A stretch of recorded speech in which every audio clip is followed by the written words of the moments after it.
On the night of Samhain, the boundary between the living and the dead would vanish. The gods walked among the shadows, and mankind, to survive, had to pay a price of flesh and blood. But tonight, the sacrifice is different, for he is a king, and his death marks the beginning of a dark legend. In the heart of the cold winter of ancient Ireland, where the northern winds howled like the cries of spirits and thick mist blanketed the earth, the festival of Samhain had arrived, the Celtic celebration marking the end of the harvest season and the beginning of the dark half of the year. This night not only signaled the close of summer, but also thinned the veil between the world of the living and the dead. The Celts believed that the fairies or banished, the gods of Celtic lore, would emerge from the other world to wander among humans, perhaps to seek revenge or bestow blessings. Villagers lit great bonfires, sacred flames meant to ward off evil spirits, their towering blazes reaching toward the heavens as the scent of burning oak filled the air. They wore animal hides, the skin of deer or the fur of wolves, disguising themselves as beings from the other world to deceive wandering spirits.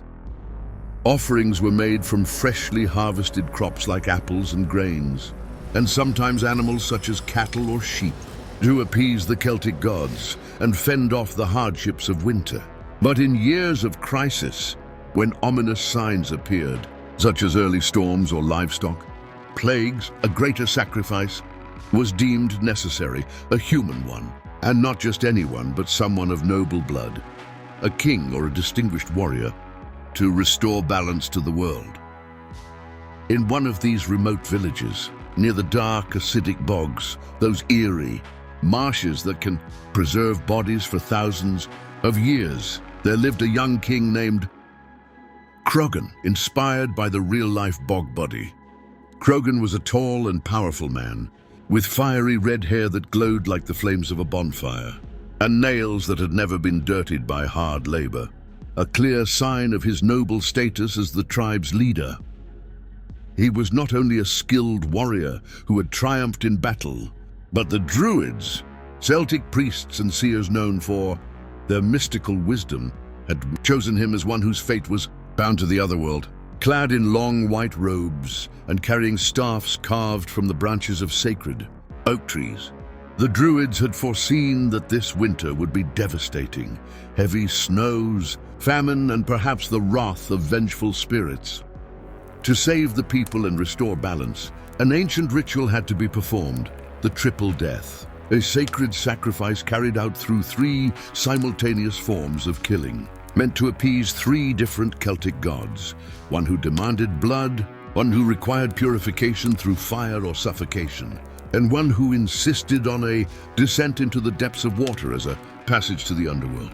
This dark Celtic secret, repeated in myths and ancient texts, symbolized the appeasement of the divine, a desperate offering to restore harmony between the mortal realm and the other world. The night of Samhain began. The full moon shone like a bloodshot eye staring down from the sky, and the cold wind lifted yellow leaves into the air like wandering spirits. The villagers gathered around the main fire, while the Druids, clad in white robes and crowns woven from hazel branches, sacred in Celtic prophecy, chanted rhythmic sacred Celtic incantations. Their ancient words repeated like the whisper of the wind, calling forth the gods and warding off evil spirits. The air was thick with the scent of incense, herbs such as mistletoe, sacred to the Celts, and drums made from animal hides beat like the pulse of the earth, in harmony with nature's rhythm. Crogan, who had volunteered, or perhaps had been compelled by the tribe, stepped into the center of the circle wearing a simple sheep's wool garment, without armor or jewelry. He knew this sacrifice was not just for his people, but to preserve cosmic balance. The seers believed that through the triple death, the victim's soul would act as a key, keeping the gate to the other world open so that malevolent spirits would remain calm and winter's blessings would arrive. First stage wounding. The chief druid, trained for years in sacred forests, approached Crogan with a dagger of cold iron. In metal, the Celts believed repelled spirits and symbolized earthly power.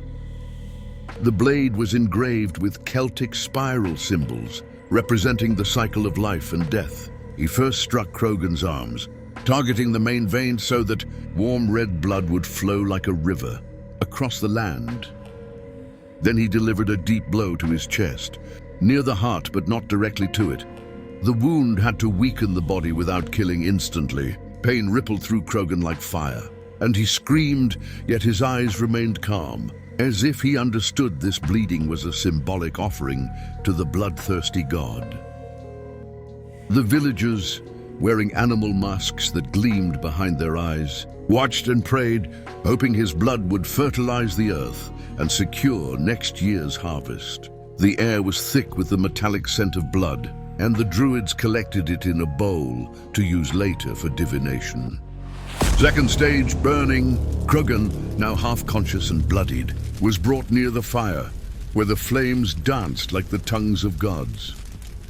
The druids wrapped his body with sacred oak branches and dried plants like mistletoe, placing him at the fire's edge so the flames would touch his skin. His hair caught fire first, filling the air with the acrid smell of smoke, followed by blisters forming on his reddened skin. This burning was partial, not complete, meant to purify the soul from sins and prepare it for the other world.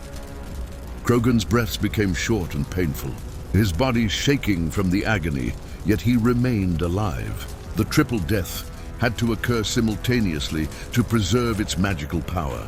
The druids raised their chants louder, believing this stage honored the god who revered fire, such as Teutates, one of the Celtic deities associated with sacrificial flames. The searing pain coursed through his veins like molten fire, and for a moment his vision of the world blurred.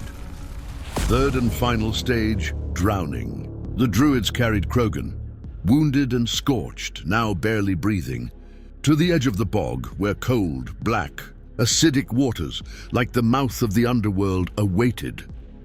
They threaded hazel branches through his arms and neck to pin his body in place, preventing it from floating.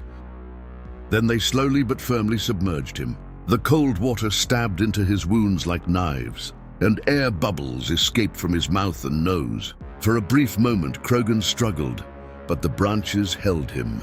Drowning symbolized the final descent into the depths of the underworld, where spirits drifted in eternal darkness. The bog, with its acidic, oxygen-deprived conditions, preserved the body like a natural mummy, not for ordinary burial, but so the victim's spirit would remain close to the earth, offering perpetual protection. In his final moments, Crogan's eyes lifted toward the sky, perhaps glimpsing the other world. With Crogan's death, the wind suddenly stilled. The fires burned taller and brighter, and the people felt that balance had been restored. His spirit had now become the guardian of the village, and the IOC would remain appeased, allowing the winter to pass without catastrophe. Yet the secret of the triple death ran deeper. The ritual was not only for the sacrifice itself, but also for divining the future. The druids read signs from his entrails, the twisted shapes, the colors and stains, and foretold that the winter would be harsh, but spring would arrive lush and green.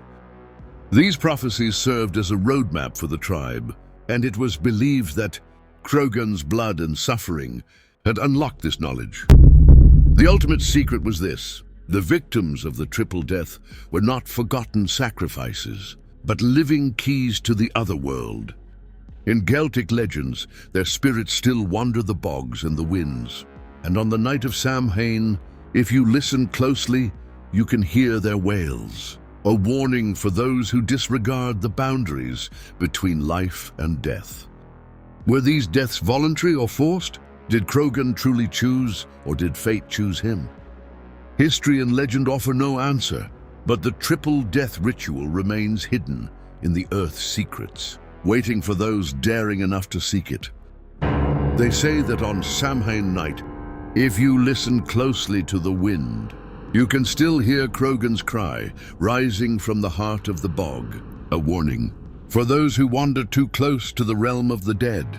If you dare to listen, like, comment, and subscribe, because when the next Samhain comes, he might whisper back from the darkness.